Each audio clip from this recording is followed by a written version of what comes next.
Hello dear बच्चों, welcome back to my YouTube channel Maths Plaza. तो बच्चों, आज मैं इस वीडियो में Bihar board class 9 Hindi chapter 3 जिसका नाम है ग्राम गीत का मर्म। ग्राम गीत का मर्म। और ये पाठ क्या है? ये पाठ एक निबंध है, ठीक ना। ग्राम गीत का मर्म पाठ का एक निबंध है। और इस पाठ के जो लेखक है वो है लक्ष्मी नारायण सुधांशु, ठीक ना। ग्राम गीत का मर्म, इस पाठ के लेखक कौन है? लक्ष्मी नारायण सुधांशु। आज हम इसके बारे में समझेंगे, संपूर्ण व्याख्या करेंगे। पहले हम लोग लेखक का परिचय देखते हैं, ठीक ना। लेखक लक्ष्मी नारायण सुधांशु का परिचय देखते हैं। आओ स्टार्ट करते हैं। अरे तो क्या लेखक का जीवन परिचय, लेखक का क्या नाम है? लक्ष्मी नारायण सुधांशु, ठीक ना। इसका हम लोग जीवनी जानेंगे, कब जन्म हुआ, कहाँ जन्म हुआ, माता पिता कौन थे, कितना पढ़ाई लिखाई किए थे, ठीक ना। पूरा हम लोग जीवनी जानेंगे। तो पहला पॉइंट क्या है कि लक्ष्मी नारायण सुधांशु का जन्म, ठीक ना। पहले जन्म पूछता है।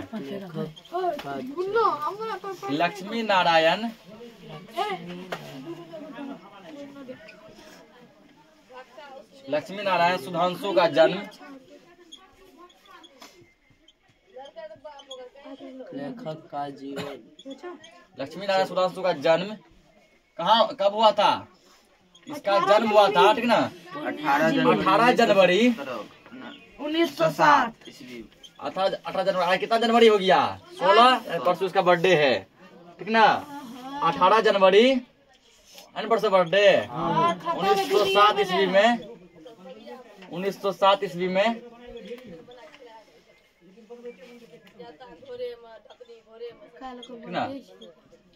बिहार के पूर्णिया जिला के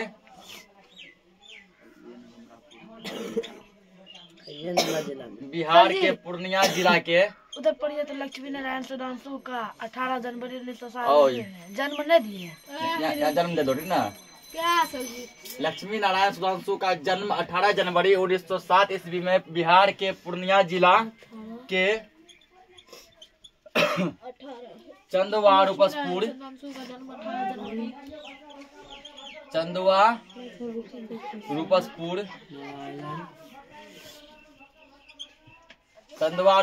गांव में हुआ था।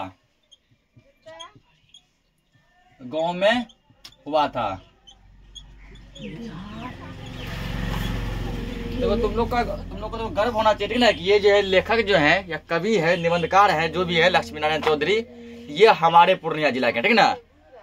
ये उस जिला के हैं जहाँ के हम लोग जन्म लिए हैं, जहाँ हम लोग पले बड़े हैं और जहाँ अभी तक हम लोग हैं, हमारे पूर्णिया जिला के, ठीक। तो पूछेगा कि लक्ष्मी नारायण सुधांशु का जन्म कब हुआ था? कब पूछेगा? 18 जनवरी 1907 को। कहाँ हुआ था? तो पूछे किस राज्य में हुआ था? बिहार राज्य में। बिहार में कहाँ हुआ था? पूर्णिया जिले के चंदवा रूपसपुर गांव में। उनकी प्रारंभिक शिक्षा गांव और शहर दोनों में हुई, ठीक ना। इसका स्टार्टिंग का शिक्षा जो पढ़ाई लिखाई, ये गांव में भी पढ़े और शहर में भी जाके पढ़ाई किए। उन्होंने काशी हिंदू विश्वविद्यालय से हिंदी भाषा और साहित्य में MA किया, ठीक ना। काशी हिंदू वही है जिसको हम लोग कहते हैं BHU, Banaras Hindu university. Banaras Hindu university, और हिंदी में कहते हैं काशी हिंदू विश्वविद्यालय। ये पॉइंट लिख लो, ना। 2 नंबर पॉइंट। दूसरा पॉइंट यहाँ पे होगा कि लक्ष्मी नारायण सुधांशु ने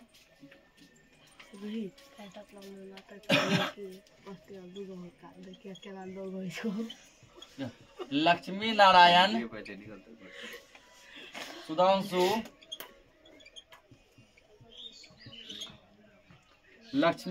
सुधांशु काशी विश्वविद्यालय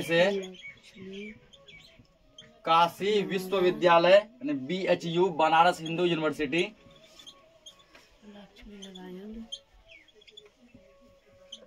काशी विश्वविद्यालय से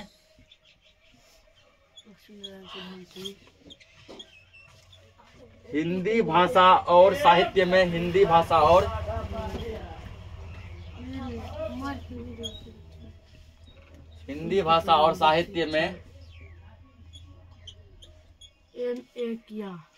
क्या किया? MA किया, ठीक ना।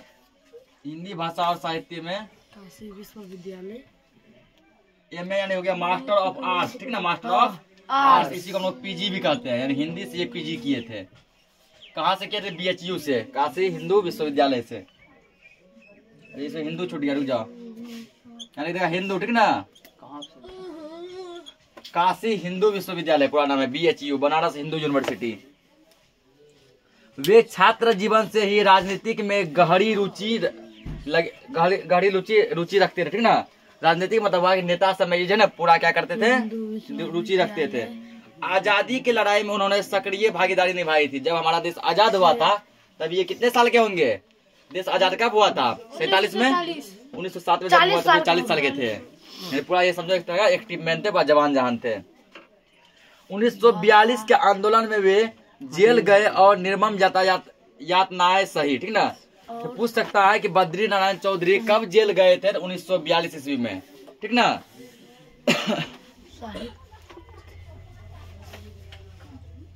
तो बद्री नारायण चौधरी जेल कब गए थे? 1942 ईस्वी में, ये लिख लो।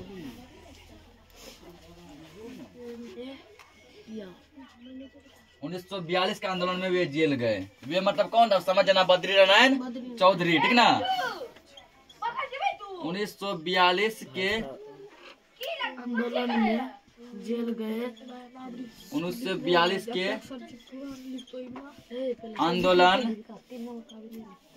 में वे जेल गए।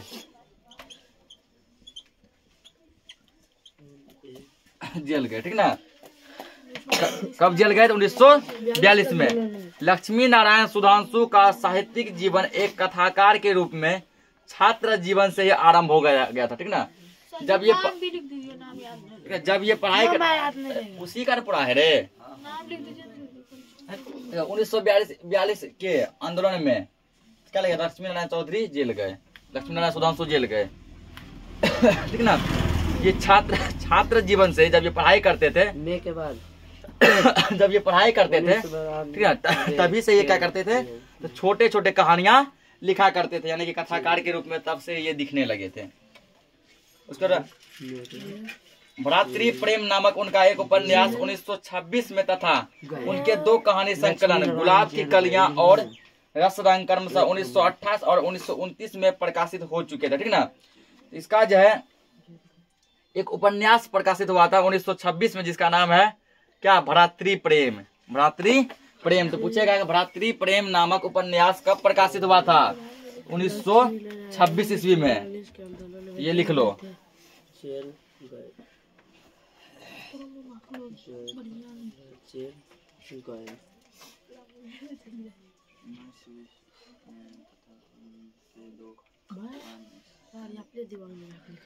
उन्नीस 1926 में, 1926 में भ्रातृ प्रेम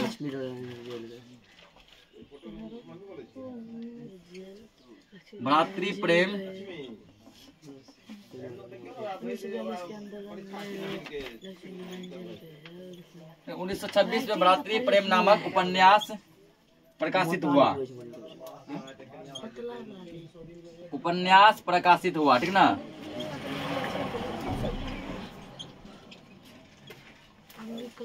पूछेगा भ्रातृ प्रेम नामक उपन्यास कब प्रकाशित हुआ था? 1926 ईस्वी में, ठीक ना।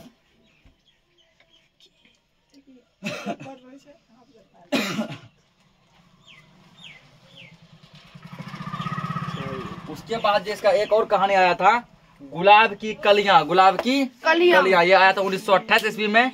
एक और कहानी आया रस रंग, ये आया था 1929 में, ठीक ना। लेकिन यहाँ से इसको कुछ खास पहचान नहीं मिला, इन सब कहानियों से कुछ खास पहचान नहीं मिला, ठीक ना। उसके साहित्यिक क्षेत्र में उनकी विशेष प्रसिद्धि एक सुधी समीक्षक के रूप में हुई थी। काव्य में अभिव्यंजनावाद तथा जीवन के तत्व और काव्य के सिद्धांत उसके प्रसिद्ध ग्रंथ थे। ये इसका प्रसिद्ध ग्रंथ थे। सुधांशु जी समर्थ पत्रकार और उच्च कोटि के स्मरण लेखक भी थे, ठीक ना। ये बहुत बड़े क्या थे? बहुत अच्छे पत्रकार भी थे। पत्र भी क्या करते थे? पत्र नहीं, ठीक ना, लिखते थे, पत्र भी लिखते थे। और पत्रकार का मतलब ये नहीं कि पत्र लिखना, तो ये मीडिया वाला थे, ठीक ना, मीडिया तरह काम करते थे। उसके बाद क्या, इसका स्मरण शक्ति बहुत तगड़ा था। याद, जो चीज को याद कर लिए ना, भूलते जल्दी नहीं थे। उन्होंने अवंतिका जैसी मशहूर पत्रिका का संपादन किया था, ठीक ना। अवंतिका जैसा एक न्यूज़पेपर लिखा था जो कि काफी ज्यादा फेमस हुआ। विशिष्ट साहित्यकारों तथा राजनेताओं से संबंध उनके स्मरणों का संग्रह व्यक्तित्व की झांकियां 1971 में प्रकाशित हुआ था। एक इसका प्रकाशित हुआ व्यक्तित्व की झांकियां, कब प्रकाशित हुआ? 1971 में, ठीक ना। इसमें साहित्यकारों और राजनेताओं के बारे में बताया गया था। वियोग उनका प्रसिद्ध गद्य काव्य है जिसकी रचना उन्होंने अपनी पहली पत्नी के आकस्मिक निधन पर की थी, ठीक ना। यानी ये समझो 2 शादी किया था, ठीक। एक इसकी पहली जो पत्नी थी वो अचानक मतलब निधन हो गया उसका, ठीक ना। बिना कोई कारण अचानक क्या हो गया? निधन हो गया। उसके निधन पे जो है ना, उसके शोक पर जो है, चिंता में क्या किए थे, एक ये रचना लिखे थे, वियोग। क्या लिखे थे? वियोग। तो वियोग उनका प्रसिद्ध गद्य कांड है, क्या गद्य काव्य है जिसकी रचना उन्होंने अपनी पहली पत्नी के आकस्मिक निधन पर किया था। तो पूछेगा कि लक्ष्मी नारायण चौधरी का प्रसिद्ध गद्य काव्य कौन सा है? वियोग, ठीक ना। लिखो यहाँ पे वियोग।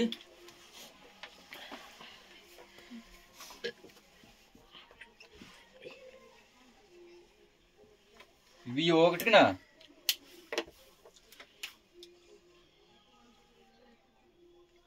वियोग उनका प्रसिद्ध,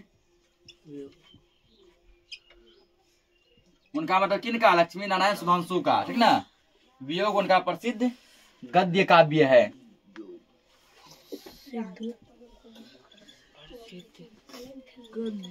गद्य काव्य है, गद्य काव्य है।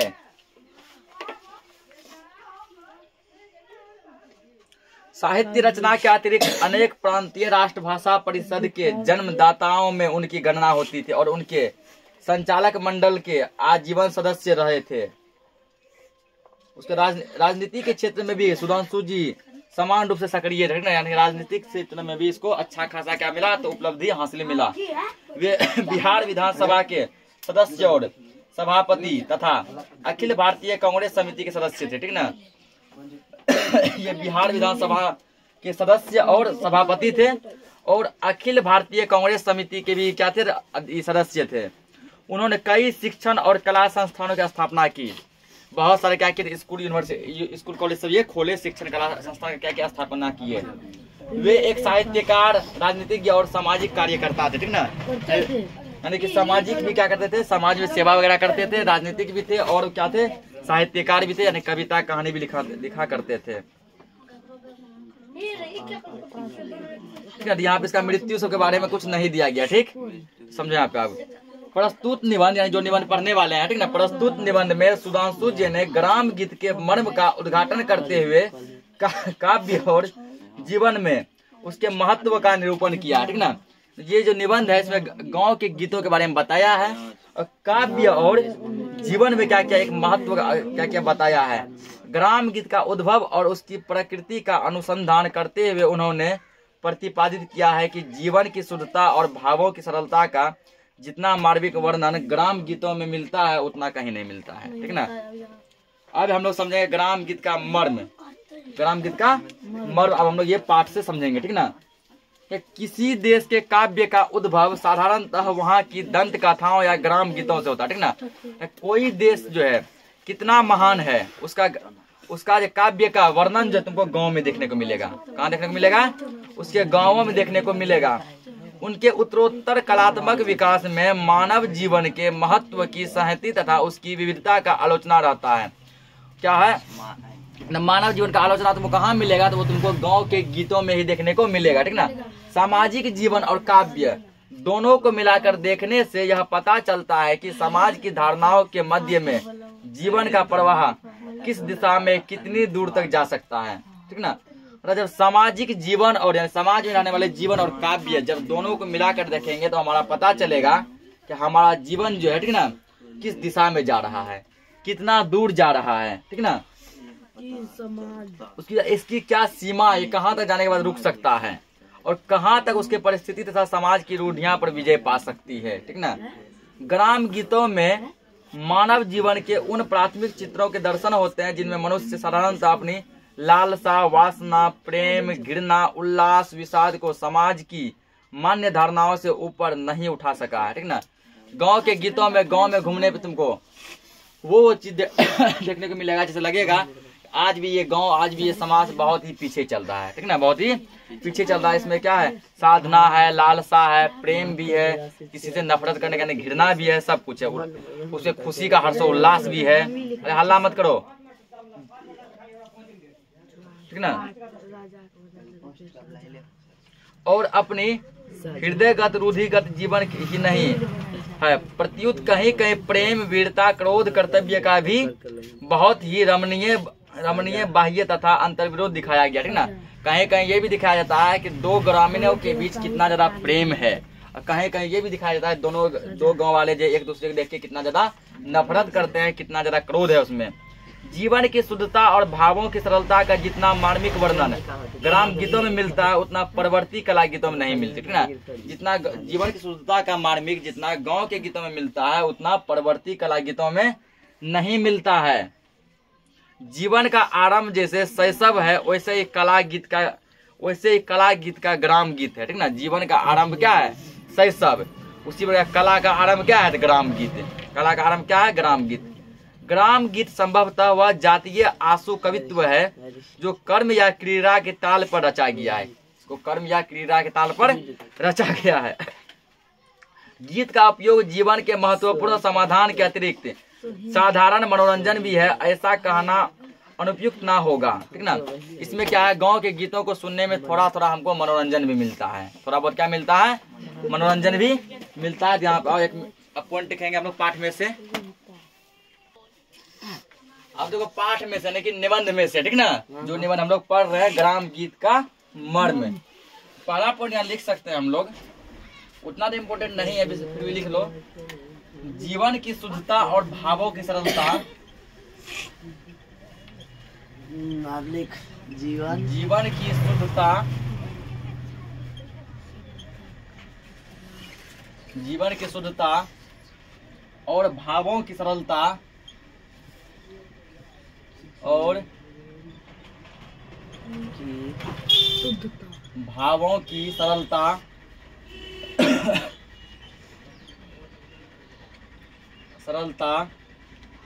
का जितना मार्मिक वर्णन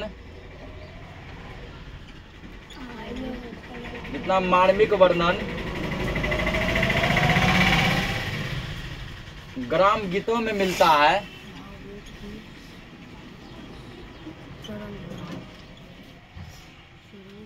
ग्राम गीतों में मिलता है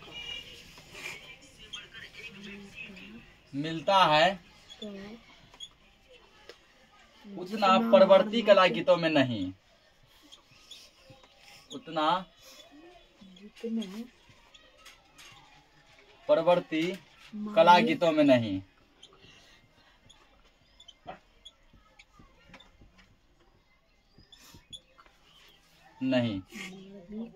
पूछ सकता था ऑब्जेक्टिव, ठीक ना, कि जीवन की शुद्धता और भावों की सरलता कहाँ मिलती है, तो ग्राम गीतों में। कहाँ मिलती है, ग्राम गीतों में।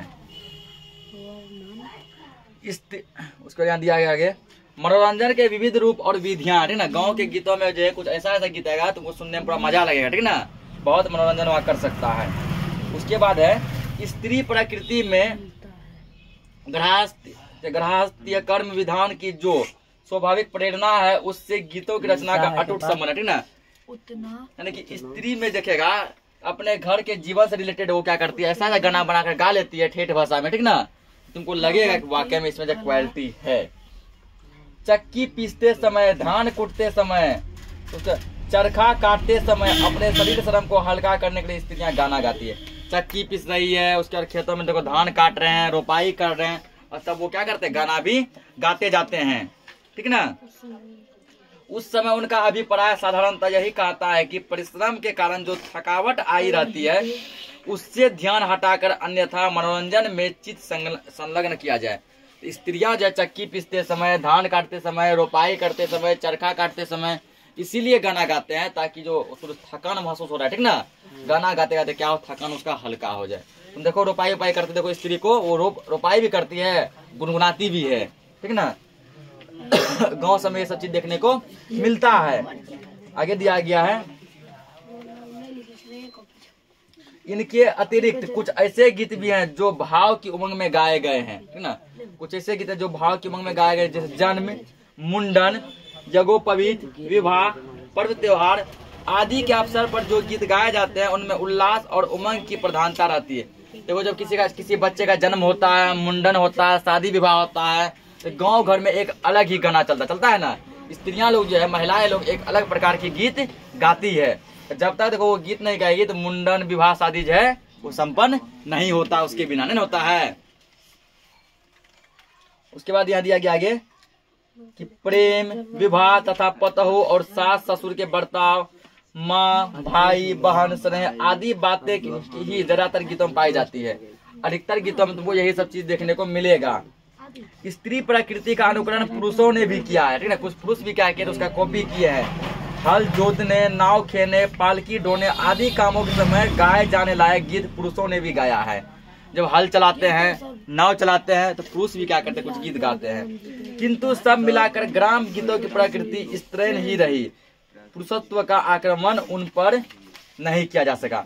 फिर भी जब महिलाओं का जलवा थोड़ा ज्यादा रहा, ठीक ना। तुम देखो मुंडन हुआ, शादी विवाह होता है, पर्व त्योहार होता है, ठीक ना, बच्चे का जन्म होता है, जैसे छठी वगैरह होता है, सब जगह देखो महिलाएं गाना गाती है ना। स्त्रियों ने जहाँ कोमल भावों की ही अभिव्यक्ति की, वहाँ पुरुषों ने अवश्य अपने संस्कार वश प्रेम को प्राप्त करने के लिए शुद्ध घोषणा की। इस प्रकार मनुष्य की दो सनातन प्रवृत्तियां हैं, ठीक ना। मनुष्य की कितनी प्रवृत्तियां हो गई? दो, प्रेम और युद्ध। तो पूछ सकता है ऑब्जेक्टिव में कि मनुष्य की कितनी प्रवृत्तियां हैं? दो, प्रेम और युद्ध का वर्णन भी ग्राम गीतों में मिलता है। प्रेम और युद्ध दोनों का वर्णन ग्राम गीतों में मिलता है। तत्वतः ग्राम गीत हृदय की वाणी है, मस्तिष्क की ध्वनि नहीं, ठीक ना। ग्राम गीतों को कहाँ से गाया जाता है? हृदय से गाया जाता है, ठीक ना। ये पॉइंट लिख लो। यहाँ पे ग्राम गीत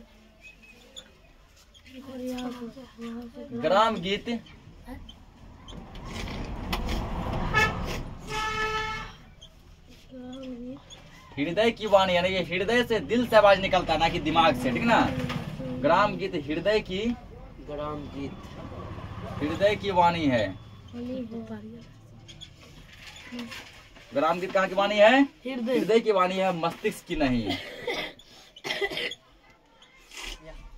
मस्तिष्क की नहीं, यानी ये गीत जो ना दिलों से गाया जाता है, ना कि दिमाग से गाया जाता है।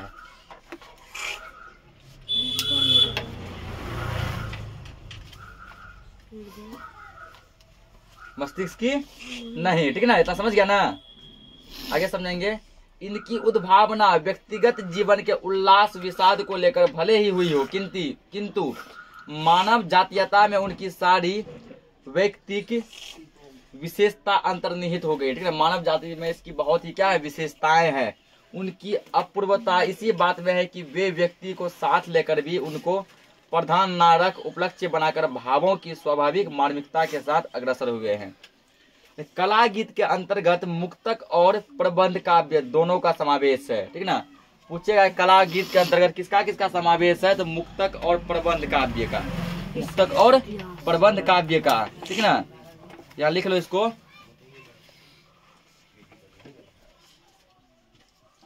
कला गीत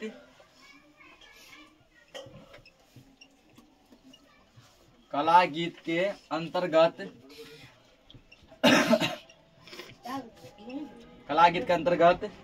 मुक्तक और प्रबंध काव्य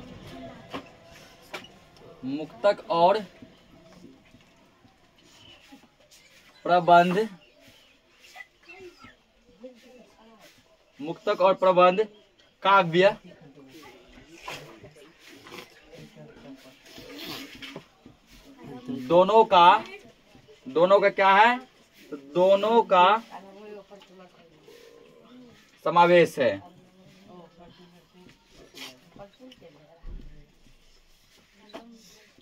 दोनों का समावेश है। कला गीत में मुक्तक और प्रबंध काव्य दोनों का क्या है, समावेश है, दोनों मिला हुआ है। इनके इतिहास का अनुसंधान करने पर ग्राम गीतों पर ही आकर ठहरना पड़ता, ठीक ना। इसका यदि इतिहास यदि जाके देखें तो ये कहीं से निकला है, तो वो ग्राम गीत से निकला है। कहाँ से निकला है? ग्राम गीत से निकला है। समावेश है ना सर जी? यानी गांव के गीतों से निकला है। इसमें संदेह नहीं है कि ग्राम गीतों से ही काल्पनिक तथा वैचित्रपूर्ण कविताओं का विकास हुआ है। लेखक का कहना है कि अभी जो काल्पनिक कविताएं सब जो होती है, ठीक ना, वो ग्राम गीतों से ही निकला है। यही ग्राम गीत क्रमशः सभ्य जीवन के अनुक्रम से कला गीत के रूप में विकसित हो गया, जिसका संस्कार अब तक वर्तमान है, ठीक ना। गांव का गीत ही क्या हुआ, तो सभ्य जीवन से जो कला गीत में कन्वर्ट हो गया, परिवर्तन हो गया। ग्राम गीत भी प्रथमतः व्यक्तिगत उच्छ्वास और वेदना को लेकर उद्गीत किया गया, किंतु इन भावनाओं ने समष्टि का इतना प्रतिनिधित्व किया कि उनकी सारी व्यक्तिगत सत्ता समष्टि में ही तिरोहित हो गई और इस प्रकार उसे लोक गीत की संज्ञा प्राप्त हो गई, ठीक ना। ग्राम गीत पहले कोई आदमी पर्सनल गाता था, अकेले गाता था, ठीक ना। उसके बाद धीरे धीरे क्या हो गया, ग्राम गीत को लोक गीत की संज्ञा प्राप्त हो गई। पूछेगा ग्राम गीत को कैसी संज्ञा प्राप्त हो गई? लोक गीत की संज्ञा प्राप्त हो गई, ठीक ना। यहाँ लिख लो, ग्राम गीत को,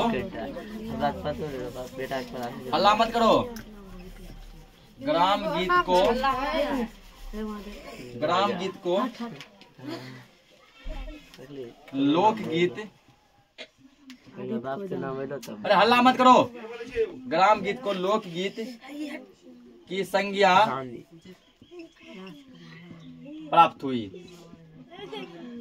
लोकगीत मतलब वह कितना लोगों के लिए गाया गया गीत जो कि सभी कोई गाते हैं। पहले गांव का गीत था, अब ये लोकगीत बन गया। ग्राम गीत को कला गीत के रूप में आते आते कुछ समय तो लगा ही, पर उसमें सबसे मुख्य बात यह रही कि कला गीत अपनी रूढ़ियां बनाकर चले। कला गीत अपनी रूढ़ियां बनाकर चले।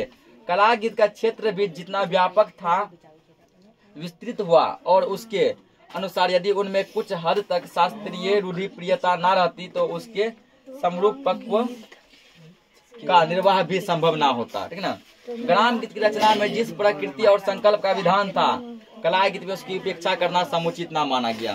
तो ग्राम गीत में जो है, ग्राम गीत में, ठीक ना, जिस संकल्प का क्या है, जिस संकल्प का उपेक्षा किया गया है, माना गया है, जिसका विधान है, ऐसा तुमको कला गीत में देखने को नहीं मिलेगा। अत्यधिक संस्कृति तथा परिष्कृत होने के बाद भी कला गीत अपने मूल ग्राम गीत के संस्कार से कुछ बातों से मुक्त नहीं पा सका। कहता है कि कला गीत इतना आगे चल रहा है ना, बहुत आगे चल रहा है, लेकिन फिर भी कुछ उसकी ऐसी बातें हैं जो कि आज भी ग्राम गीतों पर आकर रुक जाती है। उस समय तक संभव भी नहीं जब तक मानव प्रकृति को ही विषय मानकर काव्य रचनाएं की जाती थी। पहले जब मानव प्रकृति को एक सब्जेक्ट बनाकर, एक विषय बनाकर काव्य लिखा जाता था। ग्राम गीत से कला गीत के परिवर्तन में एक बात उल्लेखनीय रही कि ग्राम गीत में रचना की जो प्रकृति स्त्रीन थी वह कला गीत में आकर कुछ पौरुषपूर्ण हो गई। गांव के गीत में जो क्या था, स्त्रीन था, मतलब कि इसका श्रेय, गांव के गीतों का श्रेय किसको जाता है? स्त्री को जाता है, महिलाओं को जाता है, ठीक ना। लेकिन जो कला गीत का श्रेय जो है वो जो है पुरुष को जाता है। स्त्री और पुरुष रचयिता के दृष्टिकोण में जो सूक्ष्म और स्वाभाविक भेद हो सकता है वह ग्राम गीत तथा कला गीत की दृष्टिकोण में, ठीक ना, वो बना रहा, ठीक ना। यानी स्त्री और पुरुष में जो तुमको भेदभाव करना है तो तुम देख लो ग्राम गीत और कला गीत। ग्राम गीत का क्या श्रेय स्त्री को जाता है, कला गीत का श्रेय पुरुष को जाता है। ग्राम गीत में स्त्री की ओर से पुरुष के प्रति प्रेम की जो आसन्नता थी वह कला गीत में बहुधा पुरुष के उपक्रम के रूप में परिवर्तन होने लगे। यानी ग्राम गीत में ऐसा दिखाया गया कि स्त्री जो है पुरुष से कितना प्रेम करती है उसके बारे में वर्णन किया गया है। राजा रानी, राजकुमार राजकुमारी, ऐसे ही समाज में किसी विशिष्ट वर्ग के नायक को लेकर काव्य रचना की जो प्रणाली बहुत प्राचीन काल से चली आ रही थी और जिसका संस्कृत साहित्य में विशेष महत्व था, उनका प्रधान कारण यह था कि वैसे विशिष्ट व्यक्तियों के लिए साधारण जनता के हृदय पर उनके महत्व की प्रतिष्ठा बनी हुई थी, ठीक है ना। राजा रानी, राजा, उसका राजकुमार राजकुमारी, ये सब को लेकर जो प्रथा जो चला आ रहा था उसका महत्व देखने को कहाँ मिला? यहीं मिला। उनमें धीरोधत्ता, दक्षता, तेजस्विता, रूढ़वंशता, वागिमता आदि गुण स्वाभाविक माने जाते थे। मानव होते हुए भी उनकी महत्ता दिया होगा, महत्ता, विशिष्टता, प्रतिष्ठा आदि का प्रभावोत्पादक संस्कार जनता के चित्त पर पड़ा था। ठीक ना। आगे है, ऐसे चरित्र को लेकर काव्य रचना करने में रसोत्कर्ष का काम बहुत कुछ सामाजिक धारणा के बल पर ही चल जाता था, किंतु साधारण जीवन के चित्रण में कवि की प्रतिभा का बहुत सा अंश अपने चरित्र नायक में विशिष्टता प्राप्त कराने की चेष्टा में खर्च हो जाता था। ठीक ना। देखो ये निबंध है। ठीक ना। निबंध है तो थोड़ा बहुत निबंध हो सकता है कि समझ में नहीं आएगा। कहानी कविता बच्चों को अधिक ज्यादा समझ में आता है। ठीक ना। निबंध उतना समझ में नहीं आता, ये हम मान सकते हैं। ग्राम गीत की अब यह प्रवृत्ति काव्य गीत में भी चलने लगी। ग्राम गीत का प्रवृत्ति अब किसमें चलने लगा? काव्य गीत में चलने लगा है। एक दुखी भिखारिन भी हृदय की उच्चता में रानी को मात कर सकती, इसकी कल्पना तक उस समय में होने लगी थी। एक कोई दुखिया भिखारिन है, वो भी समझो कि अपने हृदय से ऐसे ऐसे गाना गाती है कि बड़े बड़े महारानी को भी मात दे सकती है ना। बड़े बड़े महारानी को भी क्या दे सकती है? तो मात दे सकती है। तो आगे समझेंगे। उच्च वर्ग के लोगों के प्रति समाज में विशिष्टता की धारणा ज्यों-ज्यों कम होने लगी, त्यों-त्यों निम्न वर्ग के प्रति हमारे हृदय में आदर का भाव जमने लगा, और इस प्रकार काव्य में भी ऐसे पात्रों को सामान्य स्थान प्राप्त होने लगा। कहता है ठीक ना कि हमारे प्रति जो है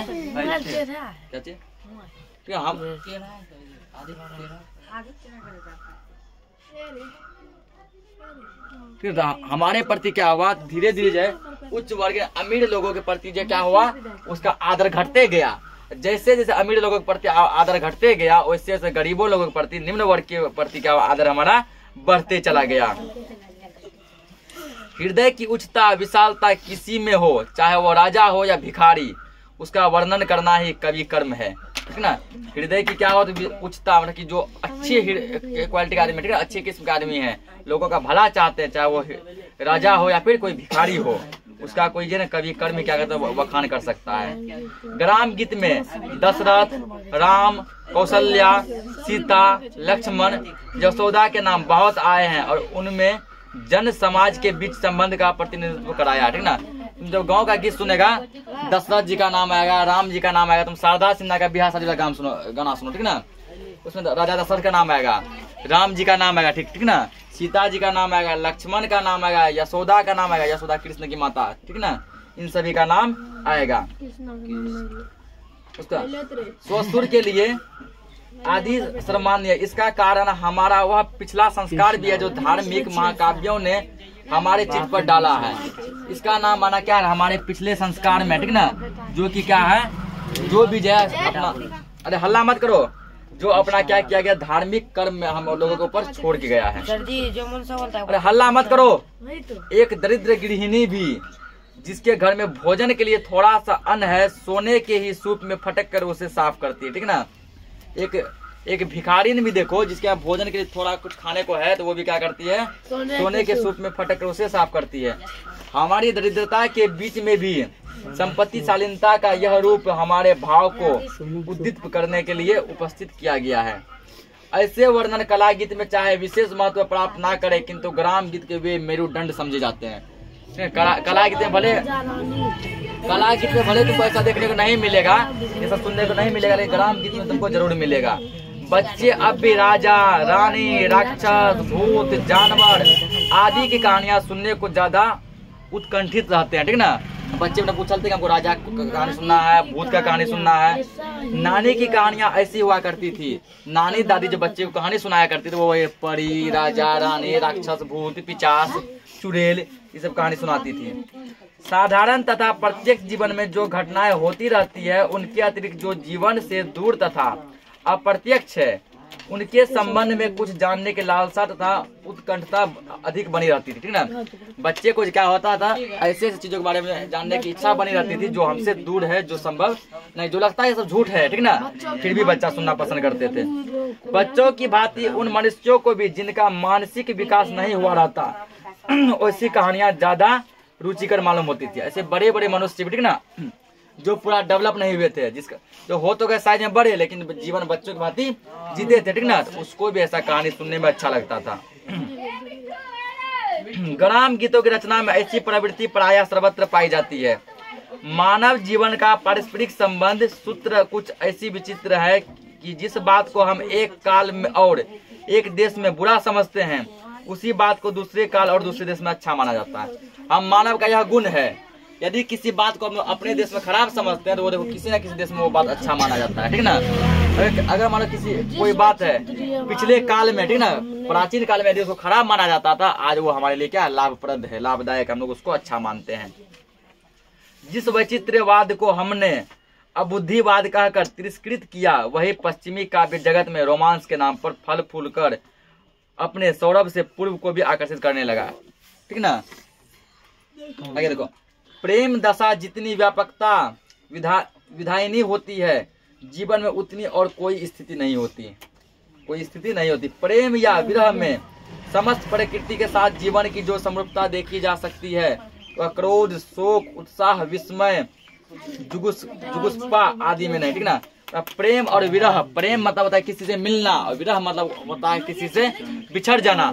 इसमें जो तुमको समरूपता देखने को मिलेगा वो तुमको क्रोध, गुस्सा या फिर उत्साह में देखने को नहीं मिलेगा। विरहाकुल पुरुष पशु, पक्षी, लता, द्रुम सबसे अपनी वियुक्त प्रिया का पता पूछ सकता है, किंतु क्रुद्ध मनुष्य अपने शत्रु का पता प्रकृति से नहीं पूछता है, ठीक ना। कहता है यदि कोई आदमी मान लो किसी से प्रेम किया है, चाहे वो पुरुष हो या फिर पक्षी, पशु, लता, कोई भी हो, ठीक ना, इन सभी से जाकर पूछता है कि बताओ हमारा प्रेमी कहाँ है, ठीक ना, उससे पता पूछता है। लेकिन जो आदमी गुस्सा में है वो किसी भी प्रकृति से, पेड़ पौधा, जानवर से अपने शत्रु के बारे में, दुश्मन के बारे में नहीं पूछता है। यही कारण है कि प्रेमिका या प्रेमी प्रकृति के साथ अपने जीवन का जैसा साहचर्य मानते हैं वैसा और कोई नहीं। प्रेमिका और प्रेमी को ना जीवन का जैसा साहचर्य माना गया, ऐसा किसी को नहीं। मनोविज्ञान का यह तथ्य काव्य में एक प्रणाली के रूप में समाविष्ट कर लिया गया है। प्रिय के अस्तित्व की सृष्टि व्यापिनी भावना से और जीवन जगत की कोई वस्तु अलग नहीं रह सकती, ठीक ना। जो वस्तु मतलब प्रिय है वो जीवन जगत से जल्दी अलग नहीं होता है। जीवन का यह उत्कर्ष तथा विकास प्रेम के दशा अतिरिक्त अन्यंत्र सुलभ भी नहीं है, ठीक ना। इतना सुलभ किसी से बिछड़ना इतना सुलभ नहीं होता है कि मिलकर मान लो अलग हो जाना। वृक्ष, लता, पशु, पक्षी जीवन के अनादि सहचर हैं। इन सभी को जीवन का अनादि सहचर कहा गया है। प्रकृति का यह साहचर्य अब सभ्य जीवन से बहुत दूर हट गया है। हमारे सभ्य जीवन से बहुत ही क्या है, बहुत दूर हट गया है। लेकिन गमले के पौधे और पिंजरे के पक्षियों का साथ शायद नहीं छूट सकेगा, ठीक ना। आज भी देखो फूल पौधे गमले में ही उगते हैं ना। अब पक्षी आज भी कहाँ रहते हैं, पक्षी आज भी देखो हम लोग उसको तो पालते हैं तो पिंजरे में ही रखते हैं, बेचारा उसका साथ नहीं छोड़ पा रहे। वो लोग आजादी का जीवन नहीं जी पा रहा है। अपने सुख दुख के भावों को उन पर आरोपित कर हम उन्हें क्या है स्पंदित करते ही रहते हैं। काव्य में भी जीवन की ऐसी व्यापकता के अभाव में मानो हम विह्वल से बने रह जाते हैं। प्राण भक्षक को भी रक्षक समझने की शक्ति प्रेम में, ठीक ना। जो हमारा मानो प्राण लेने के लिए है, जो शत्रु है, जो हमारा दुश्मन है, हम लोग भी उसको अपना दोस्त मानते हैं केवल प्रेम में, ठीक ना। यदि तुम्हारे अंदर प्रेम है, प्रेम की भावना है, तो दुश्मन भी तुम्हारा क्या है, दोस्त है। ग्राम गीतों में ऐसे वर्णन बहुत है जहाँ नायिका अपने प्रेमी की खोज में बाघ, भालू, सांप आदि से उनका पता पूछती है, ठीक है। ग्राम गीतों में ऐसे बहुत गीत हैं जिसमें कोई नायिका जो है, तो कोई प्रेमिका जो है अपने प्रेमी की खोज में बाघ से, भालू से उसका परिचय पूछते हैं, बताओ मेरा वो कहाँ है। आदि कवि वाल्मीकि ने विरह विह्वल राम के मुख से सीता की खोज के लिए ना जाने कितने पशु पक्षी, लता, द्रुम आदि से पता पूछवाया, ठीक ना। ये जो वाल्मीकि जी जो है रामायण में या फिर वाल्मीकि जो लिखे हैं, ठीक ना, उसमें वो क्या किए हैं, जब राम जी जब सीता से अलग हुए थे, जब रावण उसको हर के ले गया था, ठीक ना, राम जी ने किस किस से पता पूछा, ठीक ना। उस पशु पक्षी, लता, पेड़ पौधे, उन सभी का वर्णन वाल्मीकि जी अपने ग्रंथ में किए हैं। इसके अतिरिक्त सीता के अनुसंधान तथा उसके पास राम का प्रणय संदेश पहुंचाने के लिए जो हनुमान को दूत बनाकर तैयार किया गया, वह काव्य में इस परिपाटी का मार्गदर्शक ही रह गया। तो इसके उपरांत मेघदूत, पवन दूत, हंस दूत, भ्रमर दूत आदि नामालूम कितने दूत प्रेम संभार के लिए आधम के थे। अब यह तो वैज्ञानिक युग में टेलीफोन, टेलीग्राफ, रेडियो आदि यंत्र दूत बने ही। पोस्टमैन को भी यह मर्यादा मिलनी चाहिए, ठीक ना। बोला कि अभी का अभी युग बदल चुका, आप लोग दूत नहीं भेजता, सीधा फोन मारता है, ठीक ना। सीधा हेलो कौन, उधर से हम बोल रहे हैं, ठीक ना। बोला अच्छा आप ही हैं, कहाँ आ जाइए, ठीक ना। अब क्या है, अब डिजिटल जमाना हो चुका है, ठीक ना। अब जो है ऐसा उतना देखने को नहीं मिलता। अब यहाँ तक कि पोस्टमैन का भी जमाना धीरे धीरे उठने लगा। कला गीतों में पशु, पक्षी, लता, द्रुम आदि से जो प्रश्न पूछे गए हैं उनके उत्तर में वे प्रायः मौन रहे हैं, ठीक ना। यानी सब क्या के जवाब में कुछ नहीं दिए, सब क्या है, मौन है। विरही यक्ष का मेघदूत भी मौन ही रहा, किंतु ग्राम गीत का दूत मौन नहीं रहा। ग्राम गीत का दूत बोलता है, ठीक ना। इसी के साथ आज का चैप्टर क्या होगा, खत्म। मिलते हैं अगले चैप्टर में, तब तक के लिए जय हिंद, जय भारत।